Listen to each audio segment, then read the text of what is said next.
हिमाल still presents यक्ष प्रश्न। हिमाल स्टिल, हिमालले बढी सुरक्षित घर बनाउँछ। Powered by Bravo Bank, a reason for your success.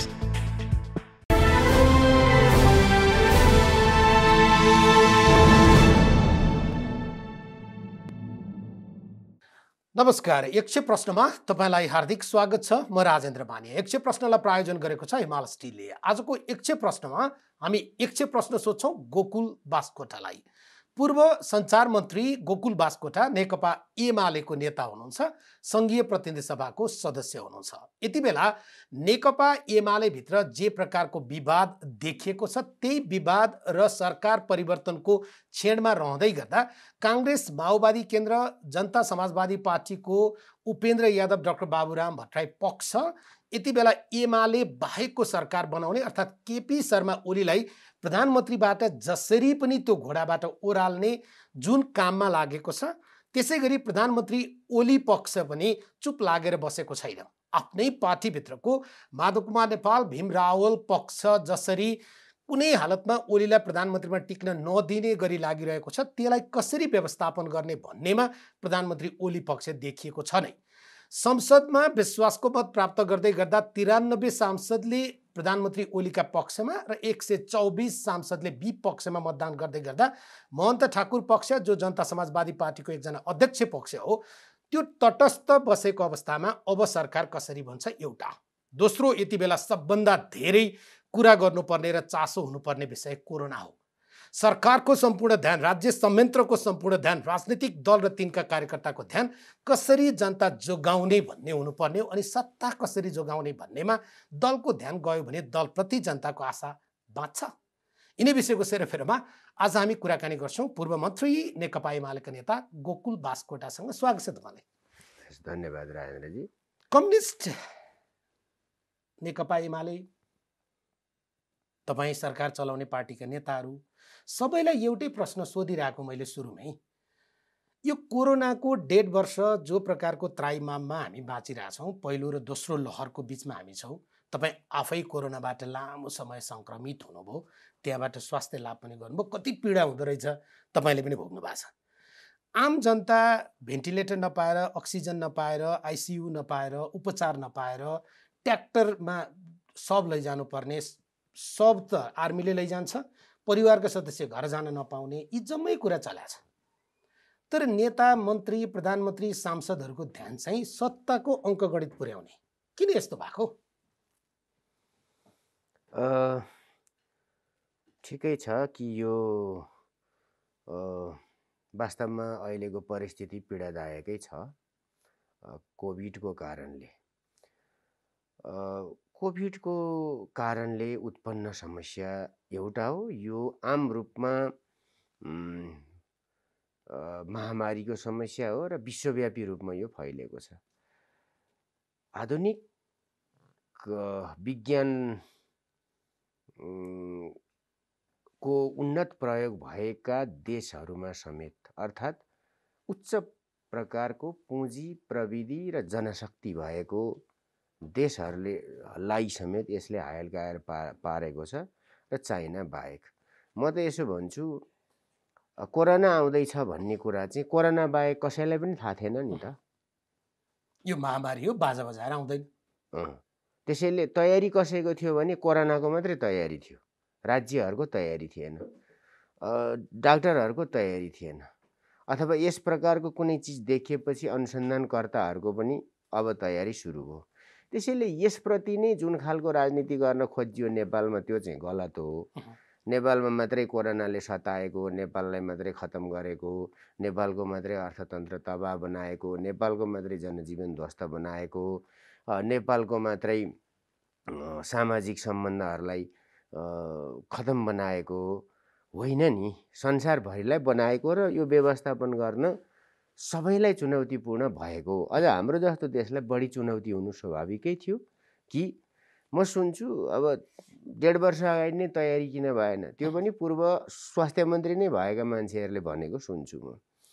यो अचम्म लाग्छ, उहाँहरू मन्त्री भइरहँदा के तयारी गर्नुभयो र आजको हाम्रो स्वास्थ्य सङ्कट खास गरिकन विपद स्वास्थ्यमाथिको विपद सङ्कटको समाधान चाहिँ कसरी एकदम नै जोखिमपूर्ण बन्न पुग्यो, यसमा सरकारको भूमिका के, यसमा स्वास्थ्य कर्मीहरूको भूमिका के, यसमा अन्तर्राष्ट्रिय यस सम्बन्धी सङ्घ संस्थाहरूको दायित्व जिम्मेवारी र भूमिका के, खास गरी कमजोर देशहरूलाई सघाउने सन्दर्भमा खोपको राजनीति किन, खोपको उपलब्धताको निम्ति सहज पहुँच समान रूपमा मानव जातिले नै प्राप्त गर्नुपर्ने त्यो कुरामा किन अभाव, यतातिर कुरा भएन। हरेक कमजोरी वा विपदमाथि पनि सरकारको दोष थोपारेर थियो भन्ने जसरी प्रस्तुत हुनु चाहिँ राम्रो कुरा हो। तपाईँले भने चाहिँ के यो विपद व्यवस्थापनमा सरकारले सक्ने जति आफ्नो क्षमता अनुसार गरिरहेको थियो, सरकारमाथि जसले आलोचना गरिरहेछन् यिनीहरू चाहिँ गलत मनसायले आलोचना गरिरहेछन्? तपाईँले नै म भन्छु, म अलिकति छुच्चै मान्छे हुँ, तर म प्रष्टै पनि बताइदिन्छु कि मलाई त्यसबाट केही मतलब छैन। मर्दा चाहिँ सत्ता पक्षको नेता चाहिँ जोगिनी, प्रतिपक्षको चाहिँ मर्ने त हुँदैन नि त, हुन्छ र? त्यसरी त छुट्याउनु होला कोरोनाले, खालि बरु शक्तिशालीहरूले सहज रूपमा पहुँच पाउँछन् होला उपचारमा या भेन्टिलेटर बेडहरूमा, शक्तिमा नहुनेहरूले पाउँदैनन् होला, त्यो चाहिँ होला होइन। त्यस्तो पनि गर्न मिल्दैन। त्यो अवस्थामा कसरी पुग्यौँ भन्ने चाहिँ म बताउँछु कि सबैभन्दा ठुलो प्रब्लमै के हो भने तपाईँलाई म 2-3टा कुरा बताउँ न। मेडिकल कलेजहरू खोल्न दिनुहुन्न, काठमाडौँमा पुगो भनेर अनसन गर्ने र उचाल्ने को हुन्? हामी 2-3 वर्षका कुराहरू हेरौँ न, आउँ न। त्यसपछि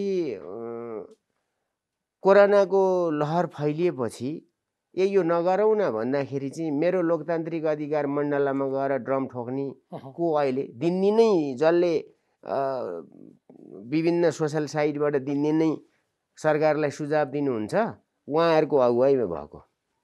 यतिसम्म देखियो अहिले त आएर कुनै विदेशी दूतावासको फन्डिङमा यो चाहिँ कोरोनालाई सरकार विरोधी हतियारको रूपमा समेत प्रयोग गर्न प्रयत्न त भएछ। समयक्रममा त यो कुरो त खुल्दो रहेछ। त्यसैले म चाहिँ यो बताउँछु कि नेपालले खास गरिकन 46 को जनआन्दोलन, ऐतिहासिक जनआन्दोलन पछि पहिलोचोटि बनेको सरकारले लिएको आम उदारीकरणको नीति, त्यो उदारवाद चाहिँ स्वास्थ्य क्षेत्रमा पनि गरियो, अर्थात् स्वास्थ्य क्षेत्र मुनाफाकरणमा बदलियो। यो मानवीय सेवा र सुविधामा बदलिएन। आज पनि बिरामीहरू हस्पिटल पुग्दा डिपोजिट पहिला राख्नुपर्ने हो कि बिरामीको चाहिँ उपचार सुरु गरेर अनि बिमार निको भइसकेपछि तिम्रो बिल यति उठो भनेर दिनुपर्ने हो? के व्यवस्था हुनुपर्ने हो यो देशमा? अस्पतालले त पहिला डिपोजिटै माग्छ। त्यसैले म भन्दैछु मानवतामाथि व्यापारीकरणको सूत्रपात गर्नेहरू अहिले सङ्कट भो यसरी यसलाई अलिकति खुलेर कुरा गरौँ न। तपाईँले जब कि यो 46 साल पछाडिको पहिलो निर्वाचित सरकार भनिसके पछाडि 48मा निर्वाचन भयो, नेपाली कङ्ग्रेसको नेतृत्वमा सरकार बनेको थियो।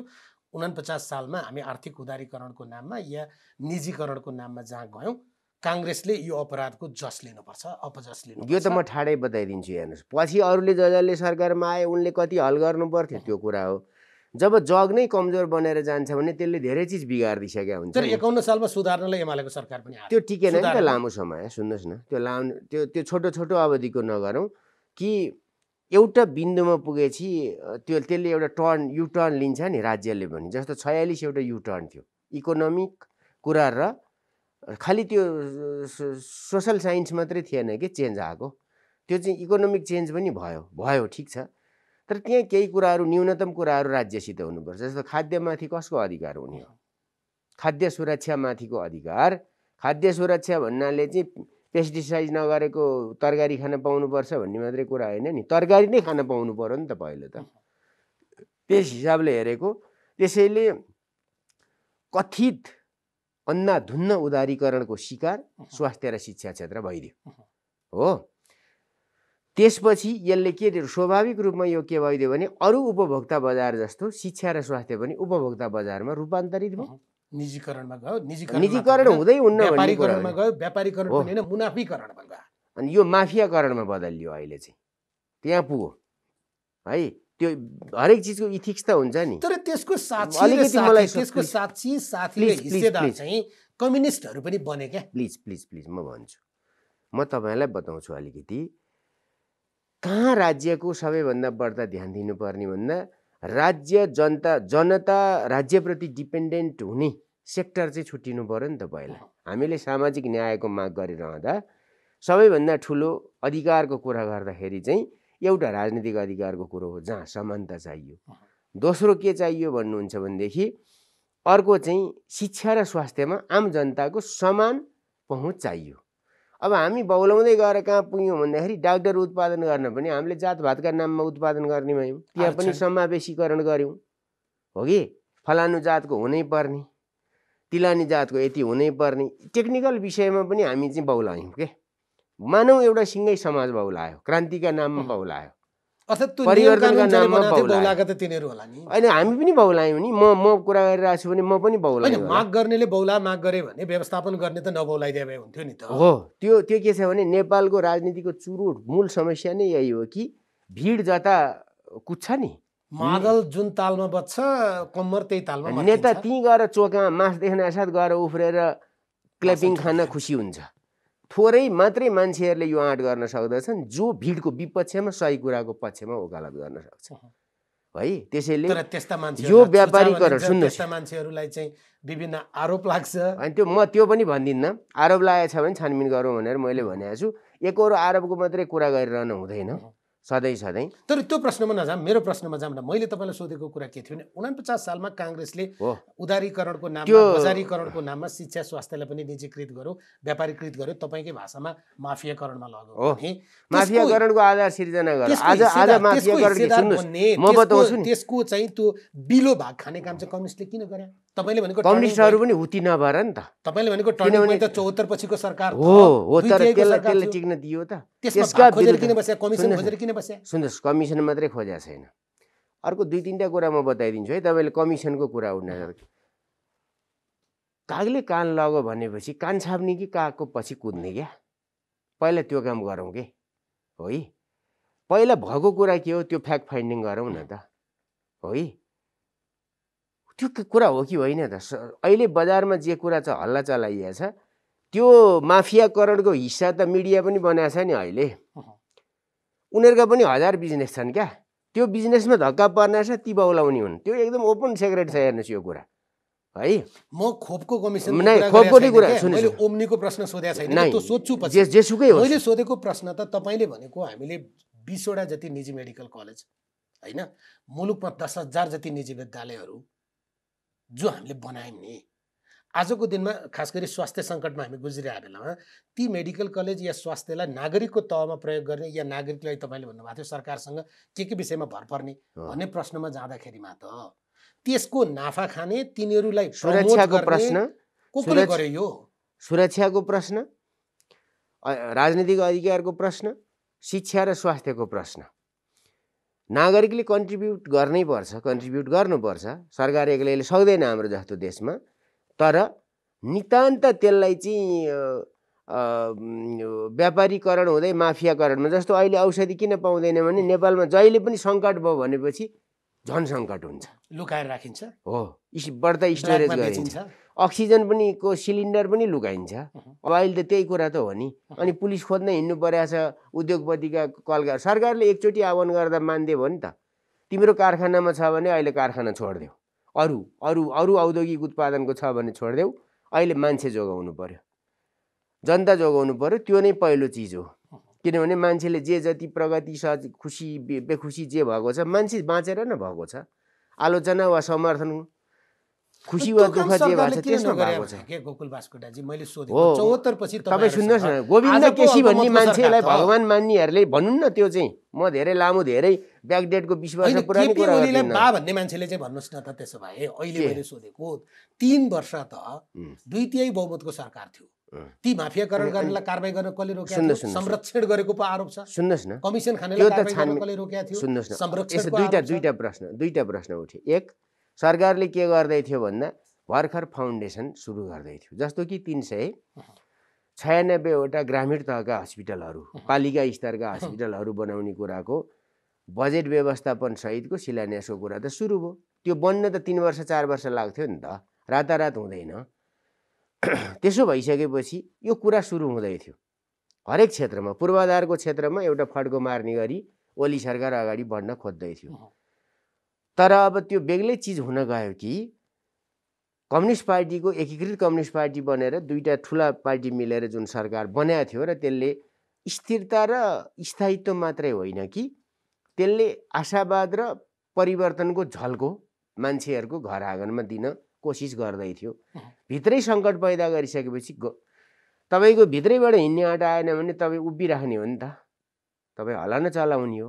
हालत चाहिँ त्यहाँ पुग्यो। त्यसका दुईटा उद्देश्य थिए, लिनु पर्थ्यो त्यति बेला। दुईटा उद्देश्य थिए। तिमी झगडा नगर, यो केपी ओली सरकारलाई काम गर्न देऊ भन्ने ठाउँमा जनता सडकमा आएर सरकारका पक्षमा नारा लाउने वातावरण बनाए भइहाल्थ्यो नि, होइन? यस्तो भयो नि, जब तपाईँको भित्रैबाट आन्तरिक जुन शक्तिमा जे चिज अडेको हुन्छ, तपाईँ खुट्टामा अड्या हुन्छ नि, तपाईँ खुट्टै टेकिन मान्दैन भने अथवा एउटा चाहिँ कमजोर बन्छ भने तपाईँलाई अर्को खुट्टाको भरमा मात्रै केही पनि गर्न सक्नुहुन्न भएको त्यो हो। अर्थात् उद्देश्यमै फरक पर्यो। माओवादी र एमालेको एकता भने चाहिँ देश नेसन बिल्डिङमा होला भन्ने थियो, फरक रहेछ, सत्ता बिल्डिङमा रहेछ, होइन?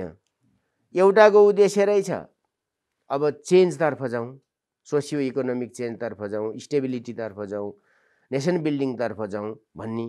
अर्कोको रहेछ के भन्दाखेरि यो एकता भएपछि हाम्रो भाग आउँछ, कुनै चाहिएन। भ्रमलाई त सरकारले चिर्ने हो क्या, चिर्ने आफै व्यवहारमा उनीहरू काम गरेर सरकारले देखाए पछाडि जनताले गरेछ नि। खोप लाएनन् मान्छेले। नेपालमा कसैले नि खोप लाउन नपाएको हो कि नपुग्या हो कि सरकारले नल्याएर आएको होइन नि, पैसा तिरेर नि आउनु पर्यो नि। भारतलाई पैसा तिरिसकेको छ, आयो त, मान्छेले चाहिँ ढिला गरिदिएको भारतलाई तिरेको छ नि। सुन्नुहोस् न, संसदमा बोल्छन् त्यो कुरा सही थिएन भनेर मन्त्रीले नि बोल्यो नि, हो। $4 आज खोप लिएर म 1 करोड डोज किन्छु भनेर भनेनन्। किनभने हल्ला त्यही गर्ने। तपाईँलाई याद छ अघिल्लो पल्ट पनि चाइनाबाट को खोकेको थियो एउटा के बिका भन्ने, म तुरुन्त यतिमा लिएर आइदिन्छु भने हो कि होइन? तपाईँले अघि ओम्नी सोम्नी भन्नुभयो नि, उसले मूल्य तोकेको थियो, म यतिमा लिएर आइदिन्छु।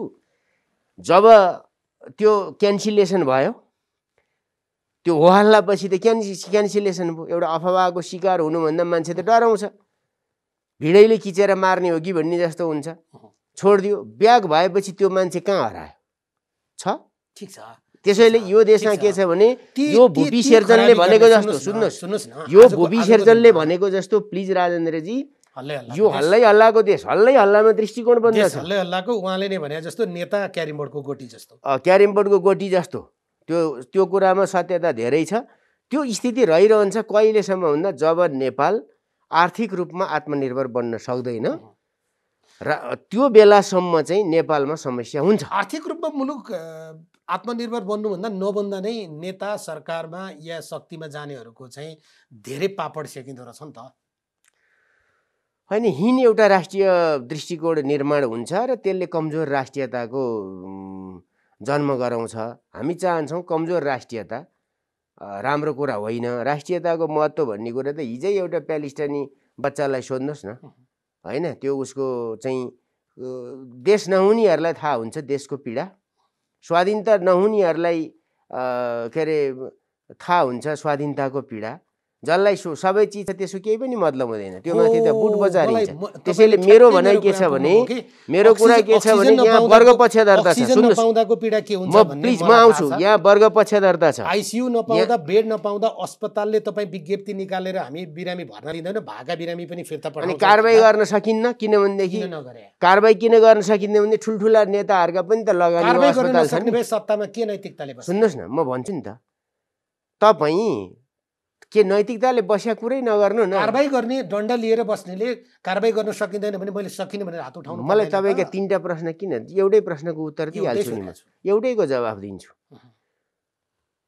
मेडिकल काउन्सिल चाहिने कि विभिन्न 12वटा डाक्टरहरूको सङ्गठन चाहिने, त्यो खारेज हुन्छ? कर्मचारीहरूका 10वटा युनियन चाहिने कि नचाहिने, त्यो खारेज हुन्छ? त्यो छुन हुँदैन, बोल्न हुँदैन, बुझ्नुभयो? सरकारलाई काम गर्न नदिने सरकारी संयन्त्र नै हुन्छ फाइनल्ली, किनभने त्यहाँ राजनीतिकरण हुन्छ। अनि त्यहाँ त दल छन्, दलसित मान्छे विचारधारात्मक रूपमा विभक्त छन्। विचारधारा चाहिँ दर्शन र दृष्टिकोणमा आधारित र अर्थ मान्यतामा, अर्थ राजनीतिमा आधारित हुन्छ। त्यो सम्पन्न वर्ग र कमजोर वर्गका दुईटा दृष्टिकोण त त्यहाँ प्रकट भइहाल्छन्। राजनीति त त्यही हो। नेपालमा के भयो कुरा गरौँ र नेपालमा के भयो त्यही भइरहेछ। तपाईँले भर्खर भन्दै हुनुहुन्थ्यो चीनको उदाहरणबाट हामी सिक्दैनौँ, भारतबाट सिक्छौँ। हामीले भियतनाम हेरेनौँ, हामीले त्यही भुटान हेरेनौँ, हामीले त्यही मालदिप्स हेरेनौँ। आज जनता सडकमा रहेको त देखा छन्। फेल चाहिँ के हो? तपाईँ त जनता पनि दोषी छ नि, फेल चाहिँ के हो? जनता पनि दोषी छ। कसैले यतिकै कराउन साथ तपाईँ किन त्यो बुझाना सुझा दौडेर चाहिँ सडकमा पुगेर उफ्री पाफ्री गर्ने? त्यो चाहिँ छैन। अनि सरकारले के भिडमा आउनु भनेर भनेको थियो त? भनेको थिएन। पार्टीले भन्यो होला, सरकारले भनेको छैन। सरकार चलाउने पार्टीको प्रधानमन्त्रीकै झन्डा चढे बोकेर गए। त्यो बेला अलिकति कमजोर भइसकेको थियो, कोरोनाको लहर कमजोर भइसकेको थियो। त्यो पनि त्यो ग्राफ पनि हेर्नु भएन। गर्मी नै छैन त तपाईँको त यो कतिवटा छ भन्नु न? तपाईँ 6-7वटा लाइट हाल्नु भएको छ त। अनि ठिक छ, अनि त्यसो तपाईँलाई आएको छैन? मैले देखेँ त तपाईँलाई नै आएको छ नि। म त प्रश्न सोध्नेवाला पऱ्यो, मेरो के हो? म उत्तर दिनलाई चाहिँ के पसिना आउँछ भन्ने ठान्नु भएको छ तपाईँले? ठिक छ, यसैमा जाउँ न। ओपन च्यालेन्ज ल। आज सबभन्दा केमा कुरा गर्ने? आज सबभन्दा गल्ती, सबभन्दा कमजोरी चाहिँ सरकारको तर्फबाट के भयो, राजनीतिक दलका तर्फबाट के भयो, नागरिकका तर्फबाट के भयो? सरकारका तर्फबाट कति मात्रै भयो भने तपाईँले भनेकै कुरा उठाउनुहुन्छ भने यो दोस्रो तेस्रो लहर आउने कुरालाई अलिकति अनुमान गरेर त्यसको निम्ति प्रक्रियाहरू सुरु नभएका होइनन्, भएका थिए। त्यसलाई छिटो छिटो काम गराउनु पर्ने हुन्थ्यो, त्यो काम गर्नु पर्थ्यो सरकारले। प्रतिपक्षले हल्ला मात्रै गरेर त्यसमा मात्रै राजनीतिको खुट्टा घुमाएर पछि बहुमत लिएर आउला भन्ने ठान्नु पर्दैन थियो। स्वतर हुँदा ऊ पनि भइहाल्थ्यो सँगै, होइन? चुनावी दौरानमा जानुभन्दा अगाडि नै स्वतर भएपछि त स्वतर भएपछि जम्मैलाई स्वतर बनाइदिन्छ, कुरो सध्यो। नागरिकको कुरा के भन्दा आफै पनि अलिकति सचेत हुनुपर्छ नि त। जस्तो चाहिँ मास्क लगाऊ भन्दा लगाइदिनु पर्यो। पुलिसकै लागि लगाइदिन्छ। पुलिसले अहिले पनि म देखिरहेको छु यहाँ आउँदा पुलिसले मान्छे समातेर कुखुरो बनाइरहेछ। अनि त्यो लोकतन्त्र उसको हनन भयो। नागरिक समाज भन्ने एउटा राष्ट्रिय भडुवा समाज छ, अन्तर्राष्ट्रिय दलालहरूको। त्यसले अर्को नागरिकलाई भड्कायो। यी सबै कुराको समुच्च परिणाम यो भयो। अर्को हाम्रो आपूर्ति व्यवस्थाहरू वा डेलिभरी, सर्भिस डेलिभरीमा हाम्रो समस्या। अर्को औषधि यो उपचारको व्यवस्थामा सङ्कट परेपछि एक थरीले असहयोग गर्ने पनि चलन छ। हेर्नुहोस्, तपाईँ मान्नुहुन्छ मान्नुहुन्न हेर्न जानुहोस्। मलाई हिजो मात्रै कुरा आएछ कि हस्पिटलहरूले चाहिँ वक्तव्य निकालेर अक्सिजन राख्ने, हस्पिटल भएपछि न्यूनतम अक्सिजन प्लान्ट बिनाको हस्पिटल राख्न दिने कि नदिने त? त्यो पूर्वाधार बनाउँदाखेरिमा तपाईँले त्यो प्रावधानमा लेखिदिनु पर्यो। प्रावधानमा लिएर आउनु पर्यो नि। यसमा बहस गरौँ न, सत्तापक्ष प्रतिपक्ष यसमा बहस गरौँ क्या। सरकारले को तर्फबाट त्यहाँ कमजोरी भएको छ भने सरकारले सच्याउने त्यो कुरा हो, बुझ्नुभयो? सरकारले माफी माग्ने त्यो कुरामा हो, सरकारले कान समातेर उठफस गर्ने त्यो कुरामा हो, बुझ्नुभयो? पोलिसी मेकिङमा मिस्टेक गर्छ भने त्यसको जिम्मा त्यो अवधिको सरकारले लिनुपर्छ। संशोधन गर्न सरकार तयार हुनुपर्छ है। हस्पिटलमा त्यो खालको कुरा हुन्छ अहिले त। अनि हस्पिटलमा सुन्नुहोस्, अर्को के होइन कि एउटा त्यो मात्रै होइन कि मैले आफैले कतिलाई मैले चाहिँ सिलिन्डर माग्न हिँड्नु परेको छ अहिले। एउटा के अरे रेमसिभिर त्यो एउटा औषधि बल्ल बल्ल मागेर तिन चक्की त्यो पनि व्यक्तिगत चिन्जानमा माग्नुपर्ने स्थिति छ। अर्को मैले भने कि कुनै नियमनकारी निकाय झारा टरुवा छन्, झारा टरुवा गइस् भन्दा गरिस् गरी। नागरिक के छन् भन्दाखेरि चाहिँ आफू सजग हुँदैन, उसले त्यसलाई पोलिटिसाइज गरिदिन्छ।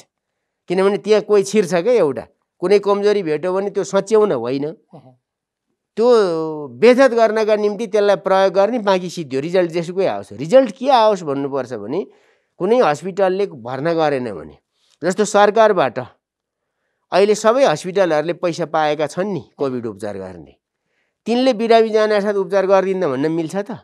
तिनीहरूले त विज्ञप्ति निकालिरहेछ हो। यो कुरा गर्न पाउने कि नपाउने यो गलत कुरा हो। कारबाही गर्न चाहिँ कसले रोकेको छ? अब तपाईँ केही कारबाही गर्नुहुन्छ भने आधा मान्छे महिनाभरि आउँछ। प्लिज सुन्नुहोस् न, यो कोरोना त फेरि पनि आउला। मैले अघि नै भने कोरोना बाहेक कसैलाई थाहा छैन, त्यो अमेरिकालाई पनि थाहा छैन, रसियालाई पनि थाहा छैन। उसले त खोप लायो आफ्नो नागरिकलाई। लायो कतिलाई? बल्ल 30 करोडलाई लायो होइन चाइनाले? अमेरिकाले कतिलाई लायो? अमेरिकाले कतिलाई लायो? 9 करोड जति जनतालाई खोप लायो। भारतले कतिलाई लायो? आफै उत्पादन गर्दा पनि उनीहरूको अन्तर्राष्ट्रिय दायित्व नि हुन्छ नि, केही त अन्त पनि दिनुपर्छ। सिसोदियाले आज बोलेका छन् दिल्लीका चाहिँ उपमुख्यमन्त्रीले कि हाम्रो देशले विदेशीले नदिएको भए हाम्रा नागरिक यसरी मर्नु पर्दैन थियो भनेर। यो अन्तर्राष्ट्रिय मानवीय प्रश्न हो। यो शक्ति राष्ट्रहरूले फेरि त्यसमा भाग पनि छुट्याउनु पर्ने हुन्छ। चाइनाले हामीलाई राम्रै सहयोग गरिरहेछ, इन्डियाले नि गर्यो, अब हामीले पनि किन्ने भन्ने कुरा आउँछ। किनभने पैसाले मात्रै नआउने चिज हुँदो रहेछ नि, पैसाले नआउने चिज त त्यही स्वास्थ्य रहेछ नि त, थाहा भयो नि त सबैलाई है। प्रधानमन्त्रीज्यूले त अहिले पनि पछिल्लो पटक अन्तर्राष्ट्रिय सञ्चार माध्यमसँगको अन्तर्वार्तामै के भन्नुभयो भने कोरोना हाम्रो नियन्त्रणमा छ भन्नुभयो। यसरी झुटो बोल्नु मिल्छ त? कोरोना नियन्त्रणमा भन्नुको मतलब उसले हामीलाई अब नियन्त्रण भन्नुको मतलब कोरोनाको भयावह स्थिति त बढ्दो छ त्यो कुरा भनेकै छ। तपाईँले त्यही उसलाई भनेको कुरा होला, के अरे सिएनएललाई भनेको कुरा। त्यसमा चाहिँ के छ भन्दाखेरि अहिले नै हाम्रो पहुँच बाहिर भन्नाले पहुँच बाहिर त छ, तर सिचुएसन एज ए सिचुएसन चाहिँ बाहिर छैन। के भन्छ त्यो चाहिँ अलिकति अब हाम्रो 11,000सँग त पुग्छ भनेकै छ नि त। तपाईँले भनेका भडुवा सम्पादकले चाहिँ त्यसलाई फेरि कसरी इन्टरप्रिटेसन गरे भने प्रधानमन्त्रीले एउटा अवसर गुमाउनु भयो अन्तर्राष्ट्रिय समुदाय। उनीहरू के लेख्दैनन् भने त्यो उसमा गार्जियन कि कुनमा चाहिँ उहाँले बेलायती अहिले के अरे यो G7 को अध्यक्ष राष्ट्र बेलायतका लागि बेलायत मार्फत धनी राष्ट्रहरूलाई गरेको उहाँले गरेको आग्रह अनुरोध रिक्वेस्ट चाहिँ उनीहरू लेख्दैनन् नि त। किनभने त्यो लेख्दाखेरि थाहा हुन्छ नि त, हो त्यो लेख्दाखेरि सरकारको प्रचार हुन्छ नि त। तर प्रधानमन्त्रीज्यूले हामी यसो गरौँ कि अन्तर्राष्ट्रिय सञ्चार माध्यममा भनेको भए सम्भवतः ती राष्ट्रहरू उहाँले भन्नुभएको छ नि त समस्यामा छौँ हामी त भन्नुभएको छ। तर कस्तो भन्दाखेरि समस्यामा छौँ भन्नु र हामी उपचारै दिन सक्दैनौँ ह्यान्डसअप गरेको अवस्था त थिएन नि त, होइन नि त, हो। अनि आज हिजो त हामीले ककललाई आदर्श बनायौँ, ती आदर्श बनाएका देशहरूमा चाहिँ सरकार थिए कि थिएनन्? थिए। त्यहाँ पनि मान्छे मरे कि मरेनन्? मरे। तिनले पनि पीडा भोग्नु पर्यो कि परेन? पर्यो। यो त हामी देख्दै थियौँ नि। सरकार होइन मैले यही भन्दै होइन पखाउनुहोस् न, यही चाहिँ तपाईँहरूको के भने प्रश्न गर्ने चेतको दुरुपयोग हुने यसलाई भन्छन्। त्यसको मतलब के भन्दाखेरि चाहिँ प्रश्न सुन्न चाहनु होइन सुन्न चाहेर त जवाफ दिन आएको नि। यहाँ कुरा के हुन्छ भन्दाखेरि ती देशहरू जो हामीभन्दा हजारौँ गुणा हरेक चिजमा माथि छन्, म त सङ्कट झेल्दैछन् भने हामीले सङ्कट झेल्ने कुरा स्वाभाविकै थियो। यसबाट हामी टाढा हुने त एउटै कुरो 2 हप्ता लकडाउन मात्रै राम्ररी पालना गर्ने हो भने अहिले फैलिँदै गएको त एउटा बिन्दुमा सेचुरेसनमा गएर त कन्ट्रोल होला नि त। विज्ञहरूले 3 हप्ता कम्तीमा पनि लकडाउन हामीले राम्रोसँग मान्यौँ र 3 हप्ता सहन गर्ने क्षमता विकास गर्यो भने त्यस पछाडि झर्दै जान सक्छ। हो जान सक्छ। हो त्यसमा चाहिँ अब नागरिकको नि सहयोग चाहियो नि त, सरकार एक्लैले त सक्दैन। त्यही भएर डेमोक्रेसी भन्छन् नि, होइन?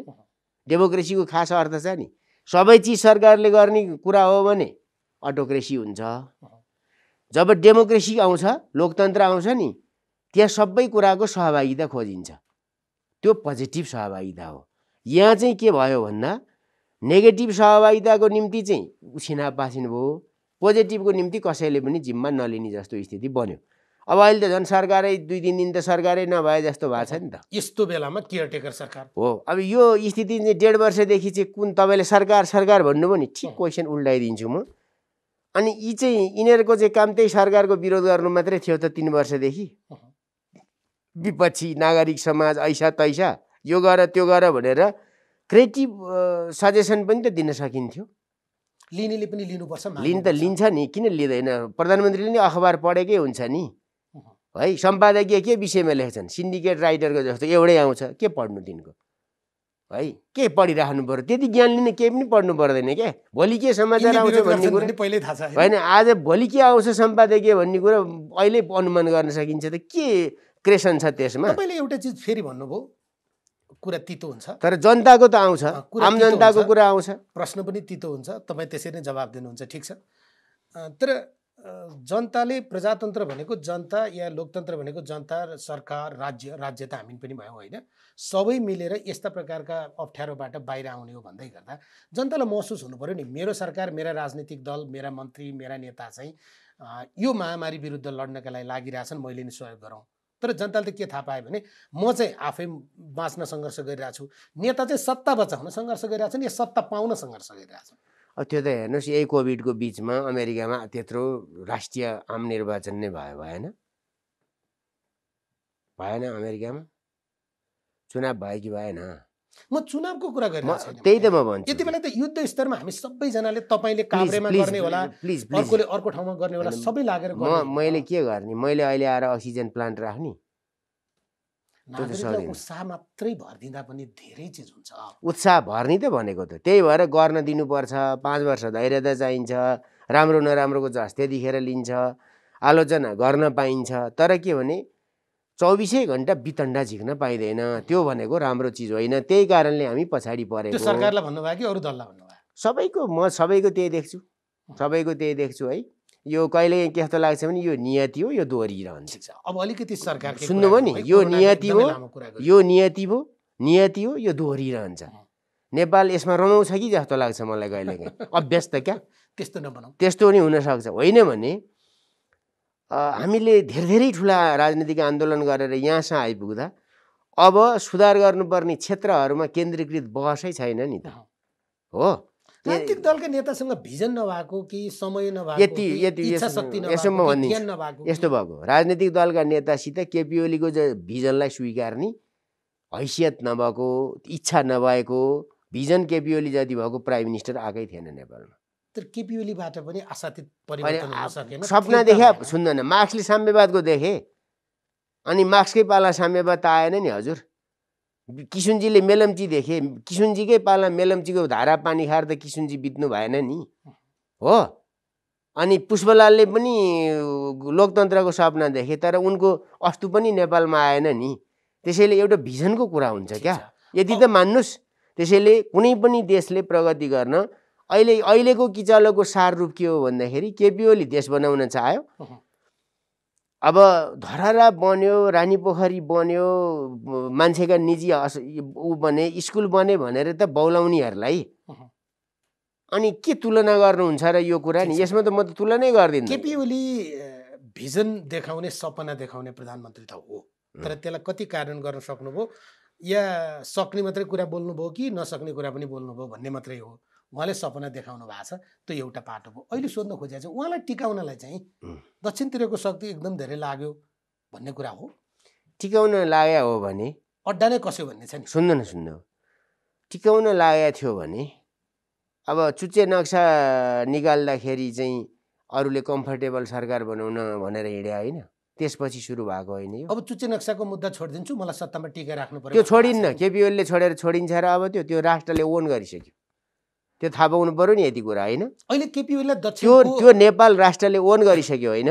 केपी ओलीको बलमा, उनको नेतृत्वमा, उनको दृढतामा त्यो भाषण नि सम्झन लायक छ होला नि त। सत्य जित्ने कि सिंहमेव जयते कि सत्यमेव जयते भनेर बोले त सुन्ने म मात्रै, सांसद मात्रै त होइन होला नि त। लाइभ भएको थियो होइन, त्यो तपाईँहरूले पनि सुन्नुभयो नि। एउटा देशको प्रधानमन्त्रीले आफ्नो देश बोलिरहेको हो नि, जनता बोलिरहेको हो नि। त्यो आजको कुरा गरौँ न भने आजको कुरा गर्दा नि सम्बन्ध हुनासाथ अर्काको दास बन्यो। के आधारमा त्यो भयो? किन, के आधारमा? भारतीय सत्तारूढ दलको एकजना नेताले चाहिँ केपी ओलीलाई नै टिकाउनु पर्छ भनेर गरेको ट्विट, तपाईँ पनि ट्विटरमा एकदम सक्रिय हुनुहुन्छ, पक्का हेर्नुभयो। अर्थात् प्रचण्ड भनेको चाहिँ चीनसँग बढी नजिक हो भनेको अवस्था, या देउवालाई चाहिँ अहिले विश्वास गर्न सक्ने अवस्था बनाएको। आइडियोलोजिकल रूपमा हेर्नुहुन्छ भनेदेखि चीन भन्ने देशसित नजिक होइन, चिनिया कम्युनिस्ट पार्टीसित त नेकपा एमाले पनि नजिकै छ नि त। भाजपा भन्दा त चिनिया कम्युनिस्ट पार्टीसित नजिक छ। प्लिज मेरो जवाब सुन्नुहोस् न। भाजपाको आइडियोलोजी र सी जिनपिङको आइडियोलोजी, उनको पार्टीको आइडियोलोजीको कुरा गर्नुहुन्छ भने नेकपा एमाले र सी जिनपिङको निकटता छ। भारतसँग छैन। भारतसित अर्थ लाग्दैन त्यसको, बिजेपीसित छैन। भारत आज अर्थात् भारतको संस्थापन देश छुट्टै हो। भारतको संस्थापन पक्ष चाहिँ आज केपी ओलीलाई आफ्नो मित्रका रूपमा सत्तामा टिकाउनका सुन्नुहोस् न, अब जसपा फुटाउने तहसम्मको। सुन्नुहोस् न, जसपा हामीले फुटाएको नि होइन, नेकपा त आफूले फुटाउने र जुटाउने गर्न सकिएन भनेपछि जसपाको ठेक्का हामी लिन सक्दैनौँ। कुनै पनि पार्टी कहाँ बस्दैन भन्ने कुरा उसको कुरा भयो। जसपाको एउटा पक्ष त तपाईँले उठाएकै कुराको म जवाफ दिन्छु नि। म यति कमजोर जगमा केपी ओलीको राजनीतिक उचाइ उठेको ठान्दिनँ र केपी ओलीको दृष्टिकोण बनेको ठान्दिनँ। भारतले चाहँदा के हो नि, नचाहँदा के हो नि, भारतको समर्थनमा के हो नि, विरोधमा के हो नि, त्यो होइन। समर्थन हामी सबैको खोज्छौँ, बुझ्नुभयो? हामीले मिलेर काम गर्नु छ, मानव समुदाय हौँ, विश्व समुदायका सदस्य हौँ, हामी सँगसँगै अघि बढ्नु छ। यो चीन, भारत, अमेरिका तिनटै सिधेको कुरा हो। यही होला नि नेपालको परराष्ट्र परराष्ट्र नीति भने, अरू त केही होइन नि, हो र? प्रश्नहरू पनि यसैको सेरफेरमा हुन्छन् होइन त? कुरा त्यही हो। त्यसो भइसकेपछि चाहिँ अमेरिका, भारत, चीन तिनटै सित हो। कुरा त्यही हो। यहाँ नक्कली कुरा के हुन्छ भने एमसीसी पास हुन्छ कि फेल हुन्छ भनौँ भन्दाखेरि दुईटा जवाफ दिन जान्दैन केपी ओलीले पास हुन्छ भन्ने हो कि त्यसमा चिन रिसाउँछ कि खुसी हुन्छ जेसुकै गर्छ उसो कुरा हो फेरि हामी यो पनि बताइदिन्छौँ एमसीसीले नै पार्टी नै फुट्यो क्यारे नि अनि त्यो बिआरआई त्यो चाहिँ लिने कि स्वीकार्ने कि नस्वीकार्ने स्वीकार्ने भारत रिसाओस् कि खुसाओस् यो बेग्लै कुरा हो कुरो बुझ्नुभयो त्यसैले महाकाली सन्धि अनुसारको काम हुनुपर्छ कि पर्दैन भन्ने कुरामा हुनुपर्छ हामी त्यो भन्छौँ त्यस बाबत चीन र अमेरिका रिसाउँछ कि खुसाउँछ त्यो हाम्रो सरकार रहेन सिधा मेरो प्रश्न थियो प्रधानमन्त्री केपी ओली अब बाँकीको समय पनि प्रधानमन्त्री नै रहनुहुन्छ प्रधानमन्त्री त किन नरहने नरहे चुनावमा जाने हो कुरा त्यही छ त्यो रहनै पर्छ भन्ने कुनै बाध्यकारी व्यवस्था तपाईँको अघिल्लो प्रश्नको उत्तर दिन्छु तपाईँको अघिल्लो प्रश्नको जवाफ दिन्छु मलाई कसैको आशीर्वादमा यो देशमा सरकार बन्छ र हामी त्यसको चाहिँ वरिपरि के अरे त्यो पृथ्वीको वरिपरि पनि शनि ग्रह घुम्छ नि त होइन अब एउटा सानो साउथ एसियाको उसलाई स्याटेलाइट मान्ने हो भने के अरे त्यो ध्रुव महत्त्वपूर्ण शक्ति मान्ने हो भने त्यसको वरिपरि घुम्ने अर्को शनि ग्रह नठान्नुहोस् नेपाललाई नेपालको आफ्नो विवेक आफ्नो मौलिकता आफ्नो स्वाधीनता आफ्नो स्वाभिमानका आधारमा आनन्दले जान्छ कुन नेतालाई को मन पर्यो वा परेन बेग्लै चिज हुन्छ हेर्नुहोस् यो देशमा त ऋतिक रोशन मलाई मन परेन भनेर भनौँ रे भनेर 12 जना चियान हुने देश यो यहाँ के छ यस्तो प्रधानमन्त्री केपी ओलीले नै चुनाव गराउने हो म त त्यही देख्छु त्यसका लागि जसपाको एउटा पक्षलाई तपाईँले हल अड्काइरह हो हामीले होइन जसपाको आफ्नो कुरा हो नि उसले केही समस्याहरू समाधान गर्नुपर्छ भन्यो हाम्रो छलफल भइरहेको थियो उसलाई त्यो कुरा पोजिटिभ लाग्यो उसले त्यस आधारमा निर्णय गर्यो त्यो उसको कुरा हो एमालेको एउटा पक्ष जो 28 जना त मतदानमै उपस्थित हुनु भएन पार्टीको व्हिप पनि पालना गर्नु भएन उहाँहरूलाई नि कारबाही गर्न सक्नु भएन तपाईँहरू लुलो भयो कर्णालीमा त बडो उत्तरसिएर कारबाही गर्नुभएको थियो यसो छ केमा कारबाही कर्णालीका 4 जनाको पत्ता तुरुन्तै खाइदिनु भयो 28 जना ठुलो समूह भएर डराउनु भयो त्यस्तो डर सर भन्ने कुरा चाहिँ केही पनि छैन कम्युनिस्ट पार्टीको अनुशासनमा व्हिप उल्लङ्घन गर्ने संसदमा उपस्थित नहुने आफ्नो सरकारको पक्षमा मतदान गर्न नजानेलाई सहेर बस्नुहुन्छ त तपाईँहरू त्यो त कार्यकर्ताले पनि हेर्ला नि विधि पद्धति प्रक्रियाको कुरा उठाएको थियो होइन एउटा एउटा एउटा जगमा विद्रोह सुरु गरेको थियो नि त विद्रोह होइन गुटबन्दी सुरु गरेको थियो एउटा जगमा किनभने सत्ता पाइन भन्ने जगमा पार्टी सत्ता नि पाइएन राज्य सत्ता नि पाइएन भन्ने जगमा त्यसलाई आधार के बनाएको थियो भने विधि पद्धति प्रक्रिया अनुशासन होइन त सम्झिनुहोस् है यो कुरा धेरै महत्त्वपूर्ण हुनेछ पछिको यो आउँदा 1.5 वर्षमा यो घुम्नेछ नि वरिपरि विधि विधान प्रक्रिया पद्धति अनुशासन हो कि त्यसको वरिपरि घुमेको थियो त्यसको सक्कली रूपको अन्तिम पटाक्षेप हुन दिनुपर्दछ त्यसका निम्ति धैर्यता हो भनेको कारबाही नगर्ने किनभने कारबाही गर्न साथ विपक्षीको बहुमत पक्ष आफ्नो खाइपाएको सत्ता जान्छ त्यसमा त सुन्नुहोस् एउटा कुरा याद गर्नु होला केपी ओली अर्काले बनाइदिया जगमा सत्ता निर्माण गर्ने पात्र र प्रवृत्ति होइन त्यसमै कारबाही किन नगरे त प्लिज त्यसको कारबाही गर्न पर्ने तहको यो पार्टी अनुशासनको उल्लङ्घन मैले जवाफ दिइसकेँ विधि पद्धति प्रक्रिया पद्धति के अरे अनुशासनको अन्तिम पटाक्षेप हुन दिनुपर्छ त्यो पक्षमा हामी छौँ अब माधव नेपाल अब कुरो बुझ्नु माधव नेपाल भीमराव झलनाथ अर्थात् तपाईहरु सँगै हिँड्नुहुन्छ त्यो उहाँहरूलाई के लाग्छ तपाईहरु चाहिँ तयार हो उहाँहरू सच्याएर आउनुहुन्छ गल्ती पो भन्नुहुन्छ भने तयारै हो नि तर सचिनुहुन्न भनेदेखि त के मतलब भयो त्यो तपाईको एउटा बडो ठुलो विश्वास थियो कतिपयले त्यो प्रधानमन्त्री केपी ओलीले तपाईको मुखबाट बोलाएको भन्छन् तथापि तपाई आफ्नै ब्रह्मको आवाज बोल्न सक्ने मान्छे हो यो प्रदेश भन्ने चाहिँ मैले अगाडिका दुईटा प्रश्नको उत्तर दिनै पर्छ नत्र तपाईको प्रश्नमाथि अन्याय हुन्छ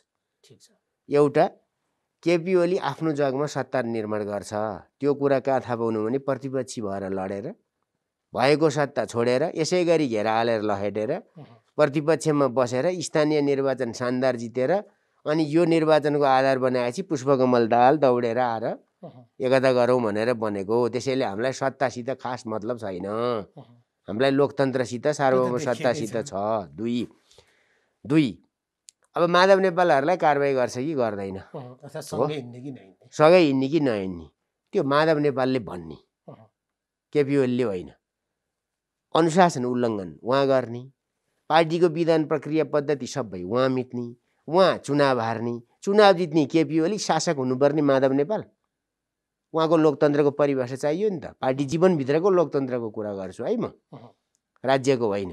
राज्यको छुट्टै हुन्छ नि फेरि। अनि त्यसैले उहाँको कोसित गाँठो बनाएर हिँड्नुहुन्छ। उहाँले कम्युनिस्ट पार्टीमा के भइदियो, देउबालाई प्रधानमन्त्री बनाउन उहाँ नेकपा एमालेको त्यत्रो 15 वर्षसम्मको नेता भइदिया भए त भइहाल्यो त। ओलीलाई हटाउनलाई हामी राजीनामा दिन पनि तयार छौँ भने अन्तिम शब्द त्यही आइरहेछ। अनि आएदेखि उहाँ त्यो दिन एमाले पनि हुनुहुन्न, कम्युनिस्ट पनि हुनुहुन्न नि, उहाँ काङ्ग्रेस प्रवेश भइहाल्यो नि त, सिद्धिको नि त। उहाँको पार्टी छैन, त्यस दिनदेखि कुन पार्टी हुन्छ उहाँको? उहाँलाई उपचुनावमा जिताउने वचन दिएको छ अरे काङ्ग्रेसले। मैले पनि सुनेको छु त्यो। तर मलाई एउटा कुरो बताइदिने, उपनिर्वाचन हुने ठाउँ भने चाहिँ ओखलढुङ्गा होला होइन, जहाँ काङ्ग्रेसको 32 जना कतिजना चाहिँ ओखलढुङ्गा काण्ड कति त्यत्रो मान्छे मारिया छ। अब त्यहाँ काङ्ग्रेसले छोड्ला एघेरा सुनुवारलाई? यो ठाउँमा नभनौँ न, त्यो त ऐतिहासिक ठाउँ हो नि काङ्ग्रेसको निम्ति। झापा भनेर कम्युनिस्टले भने जस्तो, रोल्पा भनेर भने जस्तो। तपाईँले देख्नु भएन भने भरतपुरमा काङ्ग्रेस कार्यकर्ताले गोलाकारमा भोट हाले। ठिक छ, त्यो हुनसक्छ। रमेश लेखकले के गर्छन् त, एमाले कार्यकर्ताले गाईमा भोट हाले देख्नु भएन? झापा हाले भइहाल्यो नि त। भने यो मतलबै छैन नि यो कुरा त। त्यो एउटा सानो सानो कुरा होइन कि, आम रूपमा अर्कालाई जिताइदिने भन्ने कुरा नि हुन्छ। अनि त्यो पार्टी बिलय हो कि पार्टी चल्छ अरे त्यसरी? अनि केपी ओली सम्पूर्ण रूपमा घेराउमा त जानु हो, गए के फरक पर्छ त? त्यो घेरा तोडिन्छ, बुझ्नुभयो? त्यो घेरा इजिली तोडिन्छ। अब मेरो अन्तिम प्रश्नको जवाब दिनुहोस् न। सङ्घीयता तपाईँलाई बडो मन पर्दैन थियो, प्रदेश नम्बर 5 लुम्बिनी र 4 नम्बर गण्डकीमा जे परिदृश्य देख्यो या कर्णालीमा पनि देख्यो, तपाईँलाई के लागिरहेछ? मैले ठिकै भनेर छु जस्तो लागेको छ। होइन, सङ्घीयता त यो एकदम प्रष्ट कुरा हो कि नेपालमा सङ्घीयता आवश्यक थिएन। यो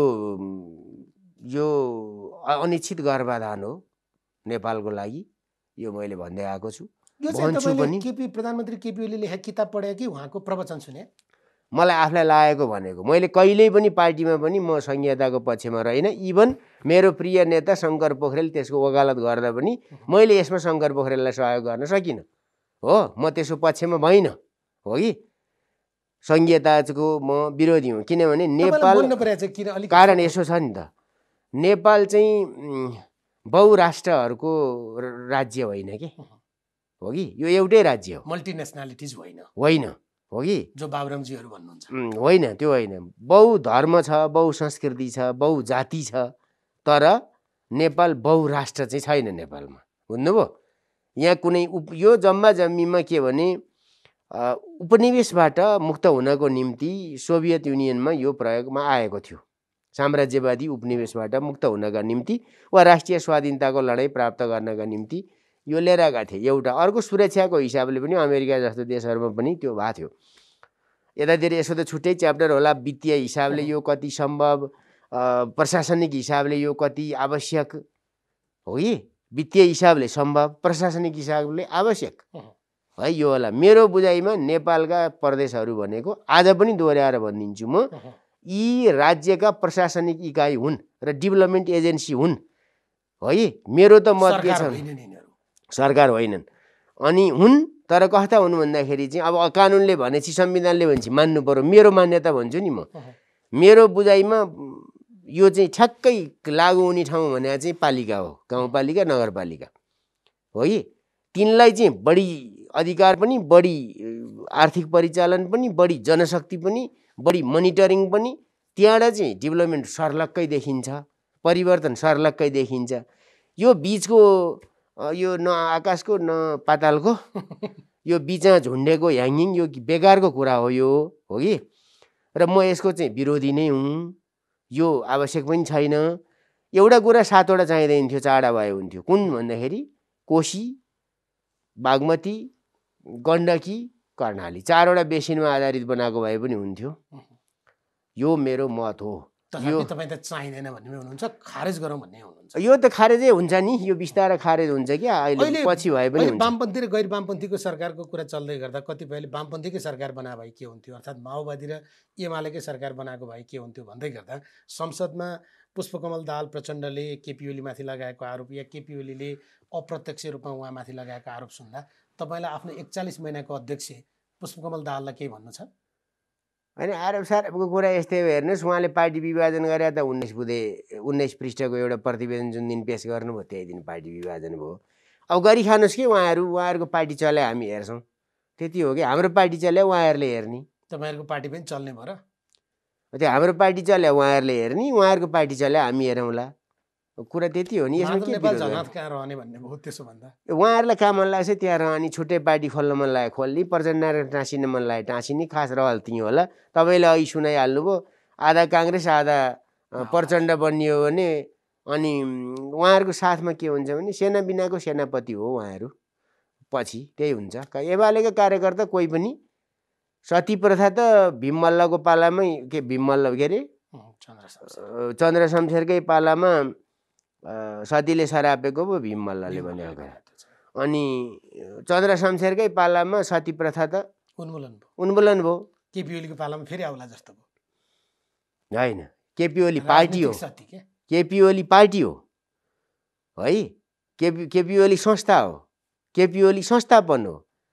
माधव नेपाल झलनाथ खनाल गुट हो, त्यसैले गुटको पछाडि कार्यकर्ता जाँदैन। हस्, तपाईँलाई धन्यवाद। हस्। 100 प्रश्नमा आज हामीसँग गोकुल बास्कोटा हुनुहुन्थ्यो। उहाँ साँच्चै सिधा प्रश्नको सिधा उत्तर दिनुहुन्छ। उहाँको आफ्नो शैली, आफ्नो भाषा, आफ्नो प्रकारको उहाँको बुझाइ छ। त्यसरी नै आजको 100 प्रश्न प्रस्तुत गऱ्यौँ। कार्यक्रमलाई प्रायोजन गरेको छ हिमाल स्टिलले। आजको 100 प्रश्न यहीँ सकिन्छ। नमस्कार।